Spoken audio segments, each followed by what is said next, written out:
দেশের নদী, উপকূল আর সমুদ্র পথে প্রতিদিন ছুটে চলেছে অসংখ্য নৌযান। কিন্তু প্রশ্ন হলো, দেশে মোট কত নৌযান আছে, এগুলোর ধরন কি, মালিক কারা, আর কতগুলো নিবন্ধিত? এবার এসব প্রশ্নের নির্ভুল উত্তর খুঁজতেই শুরু হয়েছে দেশের ইতিহাসে প্রথম নৌযান শুমারি। আগামী 20 আগস্ট থেকে শুরু হচ্ছে নৌযান শুমারি 2026, যা চলবে 29 আগস্ট পর্যন্ত। নৌ পরিবহন অধিদপ্তর এবং বাংলাদেশ পরিসংখ্যান ব্যুরো BBS যৌথভাবে এই শুমারি পরিচালনা করবে। এবার আসা যাক, কী ধরনের তথ্য সংগ্রহ করা হবে। দেশের সমুদ্রগামী, উপকূলীয় ও অভ্যন্তরীণ জলসীমায় চলাচলকারী সব ইঞ্জিন চালিত নৌযানের তথ্য সংগ্রহ করা হবে। এতে নৌযানের সংখ্যা, ধরন, মালিকানা, নিবন্ধন সহ বিভিন্ন গুরুত্বপূর্ণ তথ্য উঠে আসবে। এতদিন দেশের নৌযান খাতে পূর্ণাঙ্গ ও হালনাগাদ তথ্যের ঘাটতি ছিল। নতুন এই শুমারির তথ্য নিয়ে তৈরি হবে একটি সমন্বিত ডেটাবেস।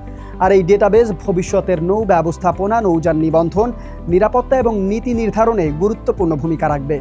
এতে দুর্ঘটনা কমানো, নিরাপত্তা জোরদার এবং নৌ পরিবহন খাতকে আরও আধুনিক করার পরিকল্পনাও সহজ হবে। তবে শুমারি সফল করতে নৌযানের মালিক, চালক, শ্রমিক সহ সংশ্লিষ্ট সবাইকে সঠিক তথ্য দিয়ে সহযোগিতা করতে আহ্বান জানিয়েছে কর্তৃপক্ষ।